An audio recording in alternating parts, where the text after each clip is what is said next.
Brothers podcast. This is ABC DVD, two brothers' alphabetical journey through their DVD collection that could last till the end of time. I'm Josh. I'm Noah. And today we're talking about Ragnarok, Thor.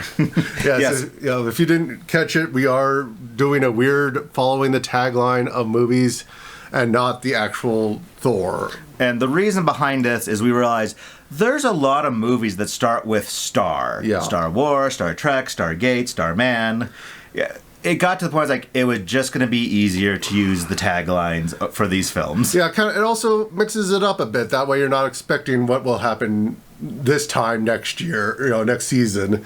That it's it'll be Thor for the next 3 years when we get to tease. It's no, we're gonna mix it up. So we're gonna watch Ragnarok today. Ragnarok, and you know what? Probably good because it's the best Thor movie. It is, and it probably is one of my favorite Marvels because I think it easily is the funniest Marvel movie. It's one of them, if not the funniest. Came out in 2017, directed by Taika Waititi. I'm probably you said that right. Or Taika Waititi. No, Taika. Taika. Known for Jojo Rabbit, What We Do in the Shadows, Hunt for the Wilder People are some of his. Mm-hmm. He's also been doing some Star Wars things that I'm excited about. Yes. Starring Chris Hemsworth, who is known for, Avengers and Thor, but let's say not MCU stuff. He's known for Snow White and the Huntsman. All right. He was in Cabin in the Woods that we talked about. We did talk about that.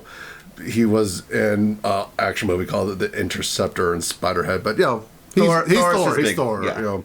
Yeah. Captain Kirk. When I think he's one of the few originals that's still kicking around. He has not. He has said that he loves playing the character, and as long as they want him to do it, sucks to keep the physique, but loves playing it. Mm-hmm. Also starring Tom Hiddleston as Loki. Love it. Again, not counting all the Thors and Avengers and stuff. And his Loki show. He was in Early Man, one that we did. He was in Kong Skull Island. Mm-hmm. Crimson Peak. And Crimson Peak, the one that we've seen. And then Cate Blanchett as Hela.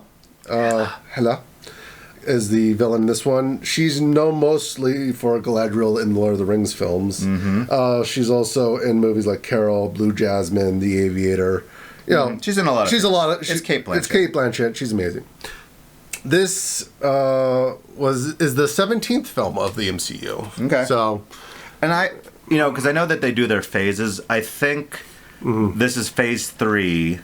Yeah, this is phase 3. It is phase 3 because it's after Avengers 2 with Sokovia. Yeah. So I think out of all the phases, this is one of my favorites because I think all the films in this really hit it out of the park. And it is where phase 1 is phenomenal because you didn't know if it was going to go anywhere and it built to Avengers.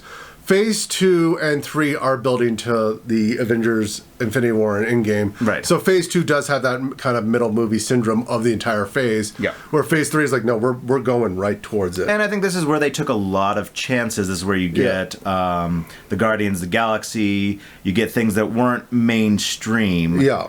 Quoting fingers from Marvel. Yeah, they were adding more new properties and having new ideas of new directors, of existing properties. Yeah, so I think a lot of fun came from this phase, and one of them is this showing Taika Waititi's unique sense of humor. Yeah, that New Zealand style of humor. I guess I could do the synopsis. Sure. Imprisoned on the planet Sakaar, Thor must race against time to return to Asgard and stop Ragnarok, the destruction of his world at the hands of the powerful and ruthless villain Hela. Mm-hmm. Yeah, why not? Yeah. No, it's a comic movie. That's a good synopsis. Yeah. What I like about this is, if you've ever seen Taika Waititi's humor, is he does let his actors ad-lib a lot, and there is probably lots of things going on, which I think work in a movie like this of letting your serious actors let loose a bit, have a little fun. Chris Hemsworth has been woefully underutilized in his humor capabilities up to this point. Because he's always been the strong, silent type, but we already have that with the Hulk, and I think you can definitely see Hemsworth doing a Kenneth Branagh film where he's being very Shakespearean and serious, And this lets him loosen up, and I think he does a really good job being fun Thor. I mean, we get to play with the tropes of these movies, and we get what we think is opening narration of, oh, how did I get stuck in this cage? And it's like, no, it's not narration. He's just talking to a skeleton. Yeah, which has a very piratey feel to it, and I think it sets it up real quickly about the humor of that. He's talking to the villain, or a villain, and he's like, hold on, I'm swinging around. Yeah, he's talking to Surtur. I'm gonna mispronounce all these. Surtur, who's voiced by Clancy Brown. For those older in our audience would probably know him as the Kurgan from Highlander, and those younger in the audience would know him as Mr. Krabs from SpongeBob. So great voice actor, great actor. Yep, and he kind of sets up like, no, I'm going to destroy your world at some point. Yeah, I'm going to use this crown. That's a crown. I thought that was your eyebrow. But it sets up their seriousness, and there's lots of good humor, and then we get an amazing soundtrack to go into his fight scene. I mean, the Immigrant song from Led Zeppelin, or I'm going to probably get it, but I know it's the Immigrant song and it is perfect for this opening, and I know they use it later on the end. And it just sets the tone of we're going to have humor, we're going to have action, and then we're just going to keep moving on. It's great. Oh, and what I liked about the fight with Thor, unlike other Avengers, is it does show that he is a grade above the others. Oh, yeah. This reminded me of a video game called Dynasty Warriors. Oh, yeah, I thought that too. You are an overpowered demigod, basically taking out minions, and it's like, no, he is taking out armies, whereas if this was like Iron Man or something else, like you'd have like a big fight for a human, but not to this level. He's fighting dragons. He's busting out. It is a big battle. Yeah, this is the fantasy epic of the MCU battles, and he calls for an exit, and we get introduced to Karl Urban's character, Skurg. And I love Karl Urban as an actor. Oh no, he's fun. He especially when he was in Star Trek. Yeah, Star Trek, and another Lord of the Rings actor, and why not? All these Lord of the Ring actors who came over to Marvel. Yeah, it's like, what, if you're in Lord of the Rings, we're going to use you in the MCU probably as a bad guy. Yep. Yeah. But I did find it funny, is in this scene specifically, his tattoos are leaking. The Sharpie didn't stay on. It was a little hot.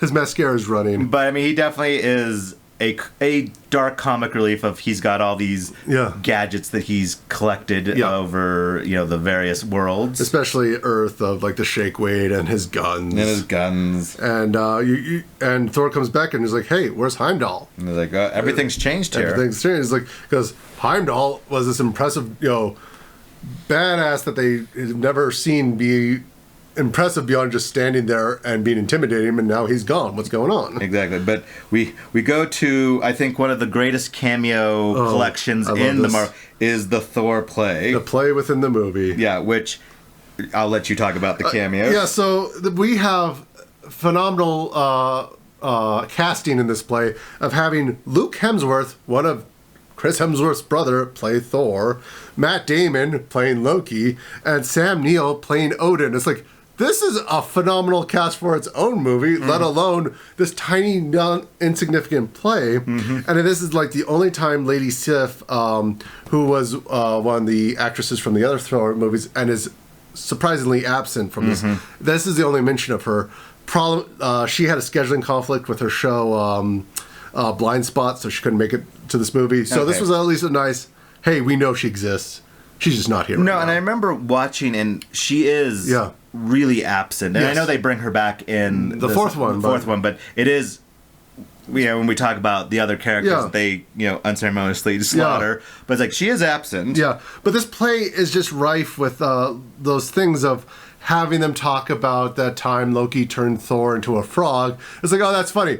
That's a thing that happened in the comics. There is a lot of Easter eggs for those who really follow the events, who have been following these movies. It is tongue-in-cheek. And personally, I love when a movie pokes fun of itself or the previous ones, to have the diegetic choir in the background of the play sing the music from Thor 2 at the Loki death scene makes me laugh every time. Speaking of things that make me laugh every time, I love when Anthony Hopkins sees Thor and goes, "Oh, oh shit!" Yeah, it's like There's something great about Anthony Hopkins kind of having like a blurred out moment like that because he plays it perfectly. Yeah, and Anthony Hopkins wasn't planning on coming back to these movies very much like Natalie Portman did, but he saw the script and said, no, this is hilarious, this is fun, this is a great send-off for me. Right. So you could see that he had enjoyment. And I love the way to expose Loki was throwing the hammer away. It's like, yeah, it's going to come through your face unless you do something. Yeah. Boom, Loki. And I love, like, Thor is not falling for Loki anymore. No, he has no time. He's lost his patience. Yeah. But it's like, the two actors do it great because they end up back on Earth because Thor's like, what did you do with him? Well, I left him here, like in the rubble, or did you take him inside? But like, it's that banter that reminds me of when we banter. Like, there is a brother connection. They have that feeling of history of like, we can banter like this because we've known each other for centuries. Yeah, so you get under their skin, and it's the Shady Acres retirement home, which is the classic Shady Acres of The Simpsons, Family. This is the go-to name for it. Yeah, like, you want to retire? It's Shady Acres. Shady Acres. And then we get our MCU cameo for this movie. The Benedict Cumberbuns. Cameo. Bendy Buns. Yes, Cumberbatch, if you know. I know what it is, but you know what I was talking about. You know what I was talking about. Of Loki gets sucked up in a hole and leaves a card, and Thor goes to Baker Street. Yeah. I know it's not Baker Street, but it's basically. Yeah, but I mean, he gets a beer that refills itself, which is a fun little practical effect. It is. And his hammer gets turned into an umbrella, which is another reference to the comics when he had his human doctor alter ego. If he wanted to hide it, he would slam his hammer on the ground and turn it into an umbrella. And if he wanted back, he'd slam the umbrella onto the ground. And, nice touches. Don't need to know the comics to know these things, but I'm glad they're there. Yeah. But I mean, it's not an awkward cameo, but it is definitely shoved in there that we need to address other characters in the MCU growing. Well, and this is because they had just filmed Doctor Strange. They were about to tear down the sets, and Taika said, hey, why don't we use it? Yeah. Let's use it. We have established that Doctor Strange would be aware of people showing up. Let's have him be the catalyst to get him to Odin. I am glad on the costume choice that they got rid of his gloves because it is awkward in this movie to see Benedict Cumberbatch with these giant leather-like gloves. It does make him look like he's going to go ride a horse. It does. And I love the line of when they return Loki of, I've been falling for 30 minutes!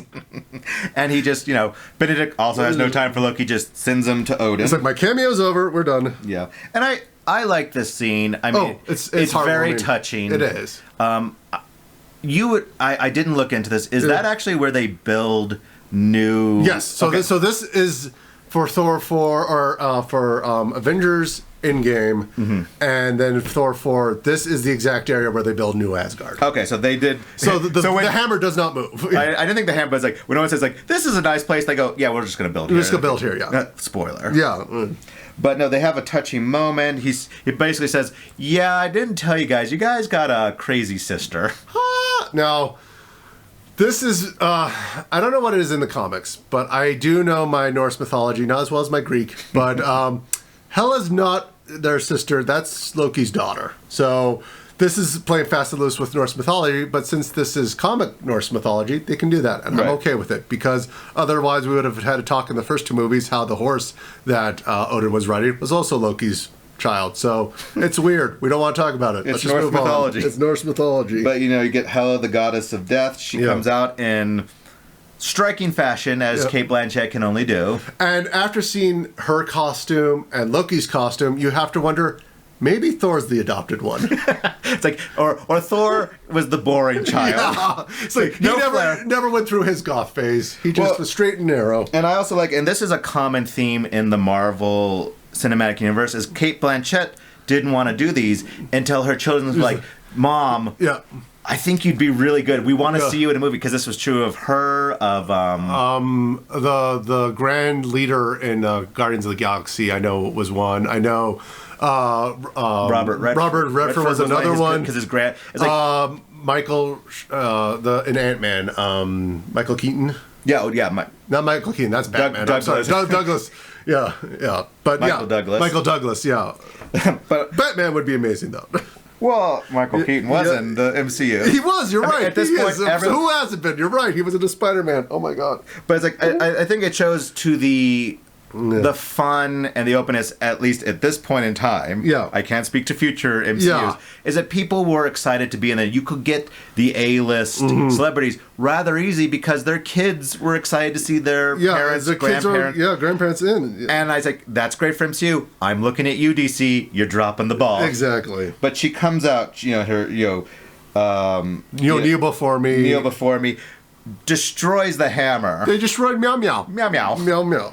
And they make a quick Bifrost exit. Yeah. And get completely knocked out of the rainbow connection. Yes, the brother, the Thor, and me. Yes. But Hela goes back and proceeds to kill all the supporting characters from the last movies. Just doesn't even take the time. They don't get Warriors 3 get nothing. I mean, you got Shazam there, who gets his own comic book movie after these, gets killed, no problem. Oh, I didn't even notice. Yeah, so in the past movies, you have the big guy who likes to eat. You have the Asian one. The one who kind of looks like Robin Hood. Yeah. The first movie was played by someone else. I think it was in one of those pirate movies we like. But they really wanted the guy who eventually becomes Shazam in the DC movies and Chuck from the TV show. They just kills him. Just kills all of them. Kills all the Warriors 3, no problem. Yep, and basically she gets her toady to Skurg to come along and start to do evil bidding. But where the movie really starts taking place is Thor ends up in the trash world and of Sakaar. And what I think is fun about Sakaar, and I think this is showing the influence of the New Zealand cinematic, is it's not how an American director would make a trash. It's like, this is colorful. Yeah. It's shaped differently. The costumes are weird. I mean, we get all these great things. This is where we start getting the Jack Kirby art in the background. It's those fun little lines and circles on the ships and on the walls. That's all from the comic books of Jack Kirby, of Thor, and other characters. Yeah. And it is great that they incorporated it into the art design. Even we have the Valkyrie enter, who's played by Tessa Thompson, who even her facial paint has a very Maori kind of look to it. Yeah, and we get another Maori from later on, just to skip ahead, of Topaz, played by Rachel House, is also very Maori-esque. Yeah. Well, and there are a lot of Pacific Islander, oceanic actors in this, because you definitely get new accents that would not be present in mainstream Hollywood. Yeah. And I love how her ship's ram kind of comes out and connects, and that she connects the guns. And I also like, she's a drunk. She's a mess. She falls over but then wipes out the raiders, knocks Thor out real easy, and he goes off into darkness, and we go back to Asgard. And this is where I was funny that you had talked about Dynasty Warriors in the opening sequence, because I wrote it for this one, where it's like, Hela's got all her powers. She's taking out everyone. She's taking out ships. And it shows the power of these characters. Like, she's blowing up gunships. She's taking out these warriors, and it's not even slowing her down. Yeah, and Scourge, I love, has that look of the guy who just is riding the tiger. I was like, I hope she doesn't turn around and eat me. Yeah. I'm just going to keep going along. Well, he is the titular coward. Yeah. He wants to be tough. He wants to be a hero, but he's not a hero. Yeah, he's not. He has his dubious morals. Yes. We come to a great moment of the Tunnel of Exposition, which works so well. Yeah. Is if you're going to have to explain things, why not do a Willy Wonka with the song? Yeah, of World of Pure Imagination, and have the scary tunnel. It is, but it's done in a way this is an old Disney ride that has been worn out. The soundtrack's a little wonky, things are kind of bumping around, and Thor's screaming, and then he's just there. And you wanted to know, did he pop up from the floor? Don't know. Is it hallucinate? We don't care. He's there. And what could top this crazy, scary tunnel? Jeff Goldblum. And I was I wrote a thing I just want to take a moment to gush over the use of having Jeff Goldblum as this character, because I think at this point in Jeff Goldblum's career, he has leaned into his not Jeff Goldbluminess, but this is who Jeff Goldblum is. He's of course, of course, 1, 2, 3, 4, 5 categories is from Jurassic Park, which I think is one of those kind of moments of Jeff Goldblumness of he was the perfect choice. I cannot imagine someone else playing the Grandmaster. The Grandmaster, because they'd play him too evil or too silly of it. He is just crazy enough. And he was nice enough to show up in the movie before this movie in the credits of Guardians of the Galaxy. He was, if you watch the credits and they had all those people dancing, he's in one of them. Just because he was. Because he wanted to. He wanted to be. Or, they just love that continuity. But I mean, it's like the mannerisms. Like, the Valkyrie touches his face and he's just like, or he's having a banter with his number 2. Like, it's like, no, that doesn't even run. That's not even start with a B. It's like, she's the best. You're like, what's wrong? What's wrong with you? And then, like, the hilarious slow execution of his cousin. It's like, and I'm going to pardon you from your life. And it's like, save me. It's like, oh, God. And then just having and just the random things like, he's DJing. Yes. Why? I don't know. It's Jeff Goldblum. I know. We should probably move on because I would stay forever with Jeff Goldblum. We know Loki's in there. Yeah, Loki's there. He's been there for a few weeks. Just time works differently here. And we get introduced to Korg, the Rock Man, who is a Kerman, whatever that race is, voiced by Taika Waititi, one of the few director-actor in the same movie. At this point, he's the second director, the other one being Jon Favreau, who plays Happy in the Iron Man series. Yeah. And we get a rock, paper, scissors joke, which makes me laugh. Yes. I don't know why it should make me laugh, but it does. It's cute. Well, and Takai said that he wanted to base this character on New Zealand bouncers, where they're very big and impressive people, but they're usually a little jovial. They're not like, hey, what are you doing? It's like, no, they're going to talk to you. Hey, man, maybe we should calm down before I throw you out. You don't want to calm down? Okay, I'm going to have to throw you out now. Okay, you're now on the street. Come back next time when you calm down, mate. And it's like, it's memorable. I mean, whether you like it or not, it sticks in your head. It's like, this is different. It's like, oh, that's Doug. Doug's dead. Yeah, it's like I love this guy. I would do anything for Korg here. Yep. But then, we are doing this kind of back and forth of lighthearted and darkness, and so we're back to Asgard. Yep. Of Hela does not like the paint over of her mural, shows all the darkness. Yep. And then she's like, well, there's also a secret in the basement. That's where we keep all the dead. Well, so we go through the treasure vault first. Which just has a lot of... The treasure vault always had Easter eggs, and that was to the detriment of the MCU because it showed the Infinity Gauntlet in the very first Thor movie, which was at that time fine. But now we know that, no, it's been made for Thanos, so what the heck is this? And she says, it's a fake. And knocks it over. And knocks it over, and it's like, that's funny. That still raises questions, but I appreciate you acknowledging it. Well, it shows Odin's, needs to fill these things up with things like, this one's a fake. Yeah. I bought it off someone reputable. But she finds her dog and her army of the undead, which is a thing that Hela does have. And so sets up her big badness. Yep. And so you know where she's coming from. Yep. You go back and Thor's having a heart-to-heart with Loki, who is always scheming. Yeah. He says, like, hey, you and me, we can overthrow the Grand Master. Yeah. I can take over. And I love this is the establishment of throwing things at the illusion of Loki and it going through. It's a running gag. It's a running gag that I love. And it's a nice saying, I know you're not here, you're not with me.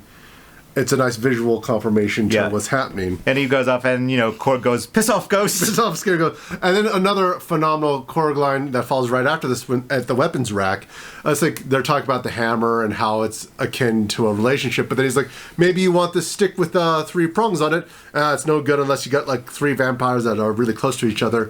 I'm pretty certain that's a What We Do in the Shadows reference. Of having 3 or 4 vampires living together. Yeah.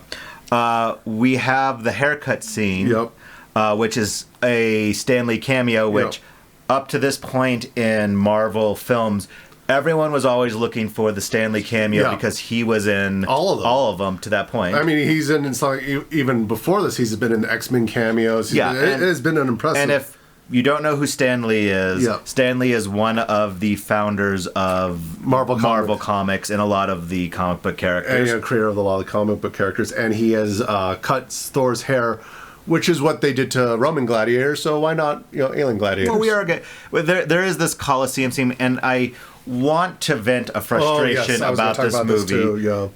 There's the fight, and we've been leading up to the champion, and no one's beaten him. And for all of us who watched in the theater, we know who the champion is because the trailers ruined it. The ad campaign, everything showed that Hulk. Yeah. I think this would have been one of those cinematic moments that if he burst out... And you didn't know he was in this movie. You would have been so excited. I am trying my darndest to make sure that my children don't know about it so they can have that surprise that I never had. Yeah, it would have been... You would have screamed in joy just like Thor does in the movie, going, he's in this? This is great. This is amazing. But this is the first time that Mark Ruffalo... was voicing the Hulk. The Hulk. Before it was Lou Ferrigno. Yeah, Lou Ferrigno did the voice for Hulk in the Eric Bana and the Edward Norton version. But this is the first time that they allowed Mark Ruffalo to do it. I've come to like. I enjoy Mark Ruffalo as all the versions of Hulk. We also get the fun line of we're work buddies. Yes, you know? and that apparently was a improv. Mm-hmm. But not by any of the actors, but a suggestion by a kid who was a Make-A-Wish Foundation who was visiting instead. It's like, why doesn't he just say this? And they all went, that's a great suggestion. And I love it because of the director and the kind of like, throw it in there, see if it sticks. Yeah. But I think we do get a great fight scene. It comes back to, Thor's strong. Yeah, and it's like Hulk is strong. These are big battles. Yeah, it's like just how it could go either way. And we get great references to the second Avengers of the Suns getting real low and it not working. Yeah, and him getting smashed back and forth. Like in the Loki's first super excited. Yeah, because it's the same way he got smashed in the first Avengers. So it's like, these are great continuity things, not necessarily for you to have watched, but for everyone who's been paying attention. Yeah. And the Grandmaster ends the fight prematurely. Yeah. We then switch back to Asgard, where we get Idris Elba playing Robin Hood. Yes, Heimdall now actually gets to be a badass. Yes. Yeah, and I'm glad because if you watch Thor 1, his presence was powerful. You wanted to know more about Heimdall. Yeah, I mean, it's Idris Elba. And it's Idris Elba. So you want to see more Idris Elba. And so he's out saving the people, doing things. Right after he saves the people... it goes to this like opening shot of the waterfalls. Mm-hmm. There's a music cue. Okay. This is a very deep Easter egg, but I have to share it because it's one of my passions. Okay. The music cue in this moment is from Stargate SG-1. And you'd go, well, why is that there? Why is that there in this Thor movie? Because the music cue is when one of the characters, Colonel O'Neill, meets aliens who are the Asgardians, who are aliens who came to Earth and pretended to be the Asgardian. That's how the religion started. So this is a nice wink and a nod of another alien race playing the Norse mythology. And I love that. When I saw it in theaters, I'm going, something's wrong here. And I went online and someone confirmed that this is from Stargate SG-1. Okay, so someone in Marvel is an SG-1 fan. Yeah, someone in the music department is an SG-1 fan, and I love that they did it. Yes, Heimdall is saving the people. He is bringing them to the woods. He's hiding them in old Lord of the Rings sets. Yes. It's like, the sets look like, very much Lord of the Rings of like, hey, we're in New Zealand. There's tons of these Peter Jackson sets all over the place. Let's just use this. Yeah, it's like, I'm going to hide you where no one will find you. Behind this giant door. Yes, which if you speak friend, you can come in. Exactly. But Thor wakes up. He's in a penthouse. He's in Hulk's room for some reason. Yes, he's in Hulk's room. That's where they put him. Yeah. There's a Hulk in a hot tub. Yep. There is good banter here. Yes. Hulk is like a child. Yeah. He throws temper tantrums. Yeah. He doesn't like to be insulted. Yeah. But we start to get a little bit of the Valkyrie's backstory here. How she lost everyone. Yeah. Why she's drinking to forget. Well, and she's like, I don't like Odin. I don't like the politics. Your family squabbles have always just ended in people getting hurt. Yeah. And I didn't know if I needed a Hulk to pout, but I'm glad it's there. I love that the in the background Hulk is playing with a bouncy ball, very much like Great Escape. Mm-hmm.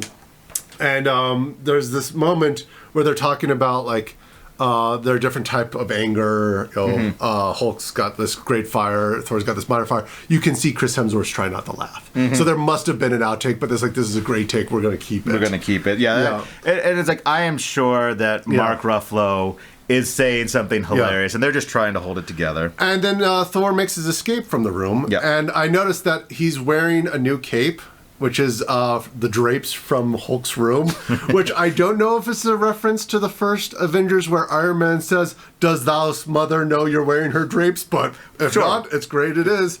And we get to the Quinjet. Yeah, and we get a fun joke with the codes to get in of that Thor's code is Point Break. Yeah. Which is again, Avengers 1 reference. Yep, it brings back. But, Hulk comes in, Hulk starts smashing. Yes. But we get the triggering with Black Widow saying the code words, and Banner's back! Banner's back! And it's like, it's more Mark Ruffalo, and he plays it great. Yeah, and I love the replaying, again, the joke of him being the strongest Avenger, but him playing the log and that superimposition of showing Hulk's face in the log and Banner's face suddenly merging together. That was a really nice shot. I like it.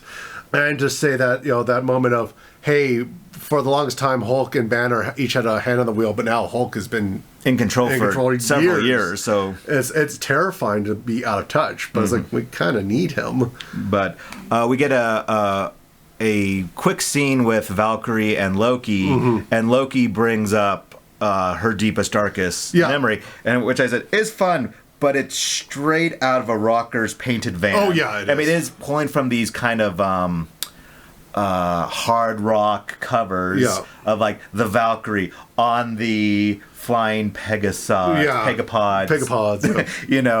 taking on Hela in this kind of slow motion, oversaturated, and you realize that someone she cared about took a knife to the chest. And I love the continuing continuities between these movies of having going back. Of having Banner wearing a shirt from Avengers 2. It's that Duran Duran shirt. And it's like, you didn't need to do it, but it's there. And we get their plan of, we need to fly through the biggest wormhole known as the Devil's Anus. I didn't know that when I picked the plan. It's basically a fart joke, and it made me laugh. Yes. Well, I mean, it's like, we need to steal a ship. We need to, steal it. And the Valkyrie's like, I'm on board. Here's my peace offer. It's Loki. And I do appreciate they take a moment and say, like, do we trust this guy? And they're all like, no, he's trying to kill us. We do get, it has to be an ad-lib scene that Hemsworth was fed. Yeah. But it's like, no, when we were little, he turned into a snake. And he knows I love snake. So I grabbed the snake. And then he came back. And then he killed me. And it's like, what? Yeah, it's like, and then Loki just smiling, and I love that. Again, Chris Hemsworth throws it at his head. It's like just checking. Yep. And another, I don't know if it was staged this way or just a great character, knowing your character, where Chris Hemsworth goes to pound Bruce Banner's fist, and Bruce Banner goes for the high five and just kind of covers it, and then just keep moving. Awkward. It's like, yep, you're an awkward nerd. There's nothing about it. But Loki and Thor are teaming up again to go steal the ship. There is a lot of brother bonding of them saying like. We're talking about Thor knows his brother. Like, listen, no, I agree with you. You were never going to come back. You're not the hero. This is your ideal place. Yeah. I've accepted this is who you are. Let's do Get Help. The Get Help, which is great. It's like, I hate this. It's just chucking him. It's like, I love this. I hate this. And then Loki tries to betray him. It's the double cross, and Thor has a great line of saying, like, this is who you always are. You never change. But you could. But you could. You could be great. And if you were great, you could have your own TV show. Exactly.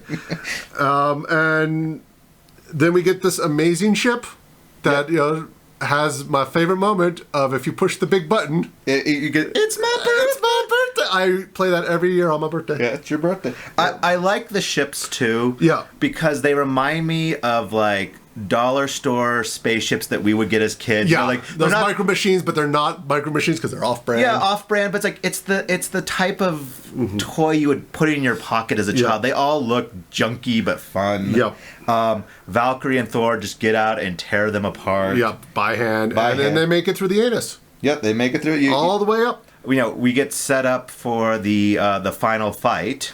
Yeah, they make it back to Asgard. And they say, oh, there's a bunch of heat signatures in the mountain. They're probably there. And I'm going, wait, Hela didn't have heat signatures? She didn't have ships that she could... Well, she blew up all the ships. She blew up all the ships. That's fair. I just solved my own problem there. She blew up all the ships that had heat signature. Well, and she's up there trying to break down the door. Yeah. She didn't say friend because, she's Hela. Yeah. And they've all escaped out the back door. Yeah. I mean, it's like, she breaks it down, and when it's a door, not a door, it's when it's a jar. Oh no, it's when it is a bridge. It's a bridge. Yeah. And very much like Helm's Deep, it's like this is impenetrable, except for the back entrance that we're gonna take to escape. It is kind of funny. It's like there's a back. There's always a back entrance. But everyone's getting down to the Bifrost. Yeah. And there's a giant wolf blocking it. Fenris, the wolf. The wolf. At the same time, Thor is trying to stop his sister, and she kicks his butt again and takes his eye. Yeah, and we get a little... I mean, it's kind of foreshadowing, but it happens like 3 minutes before it happens. He looks at the mural on the ground, and there's a crack over the eye he's going to lose. Mm-hmm. If that happened when she broke it, I would call it foreshadowing. Here, it's just like, he's going to lose his eye. Watch for that. Yeah, which it happens quickly. Yeah. Another great scene that I always laugh at is... Banner basically saying, okay, we can't stop this wolf. He goes, I can help you out. Okay, here I go. And, jumping down and just going, punk. Yeah, and, the wolf, I kind of want the wolf just to, pat him. Like, what is this? What is this? And this is great because if you had not watched the other Hulk movies, and I don't blame you if you haven't, he has jumped out of planes a lot to change into the Hulk. Yeah. And this time, didn't work. And I'm glad that it didn't work because it's hilarious. I think it's also playing with those expectations and dashing them of, you do expect them to jump out and land on their feet and being like, it's hilarious when they just kind of go like, oh God, and everyone stops like, oh my. What happened? Yep.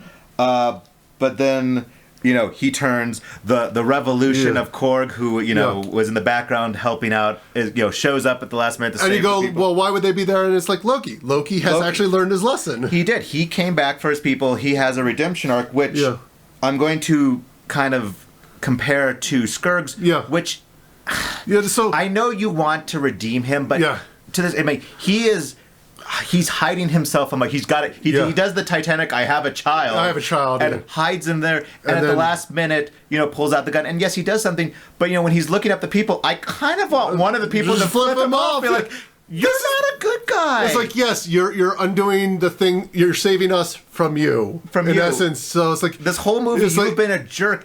So he kind of breaks even at best. But it's like, I do want those people to look like, what? You want a cookie or something? Get out of here. If we had known you, we would have thrown you out. And I love those, one, he was hiding the guns very well, because he didn't have them at the beginning of the battle. And two, those guns last much longer than they should ammo-wise, but that's comic book movies. But I do appreciate that they do run out. Yeah.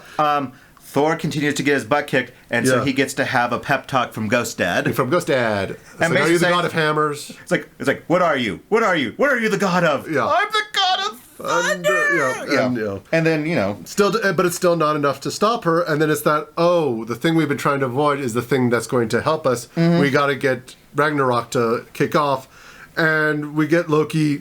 I'll do it, and passing by the Infinity Stones because we gotta pay the Avengers. Yep, there's got to be that temptation. Yep.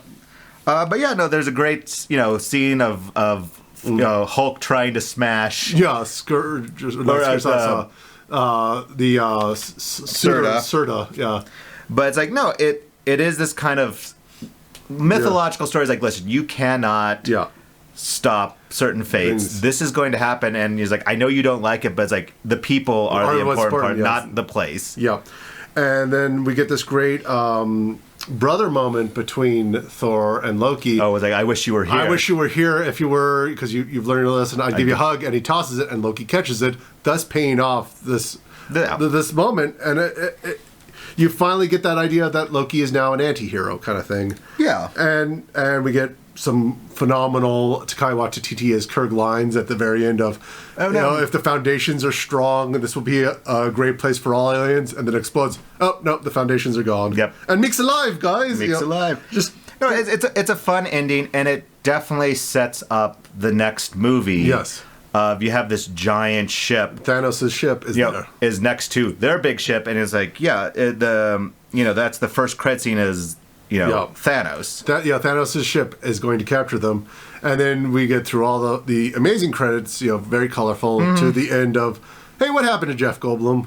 He lost the revolution. Yeah, but it's like, as he says, it goes, you can't have a revolution if you didn't have someone to overthrow, so, pats on the back. Pats on the back, we need everyone. You need two different types of groups of people. And I had heard that they wanted to bring him back for other Marvel things, and that's not saying that he won't be available for other Marvel properties. I think it just needs to be logical, kind of. Right, and I heard that they wanted him for the next Thor. It just didn't fit into anyone's schedule, and I'm sure. And having watched the fourth Thor movie, it wouldn't make sense at all. Yeah, no. But it's like, no, if you want to bring Jeff Goldblum back in this character, I am all for it. Yeah, no, I mean, just make it logical.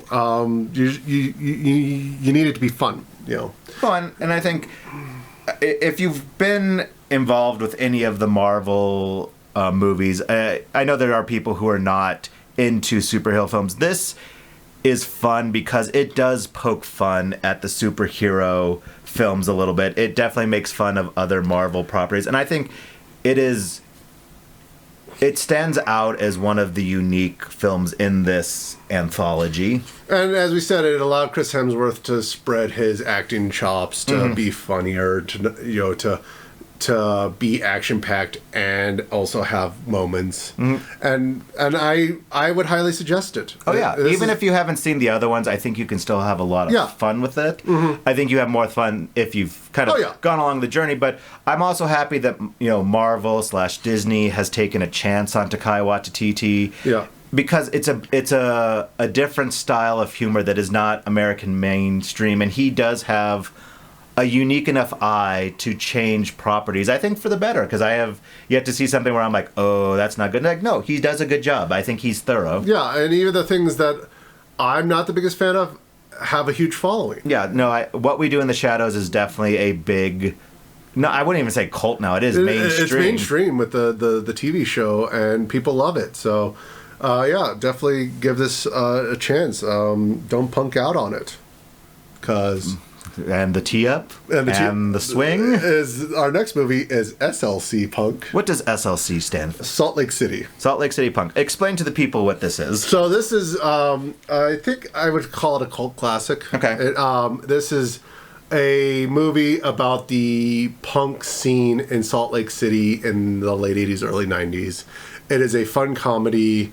It's just following a group of late high schoolers just... Is it like This Is Spinal Tap? No, it's not a mockumentary. So this is an actual straight movie. This is a straight movie, and I would highly suggest if you can see it beforehand, come watch it and hear us talk about it, because I've seen it, but you have not. I have not. I'm going to be like y'all. I'm going to be blind in it. Yeah, but nope. This is not one of those weird art house films. This is a fun story about punks. Okay. So, all right. Well, we're going to punk out. Yep. Thanks for stopping by. Bye.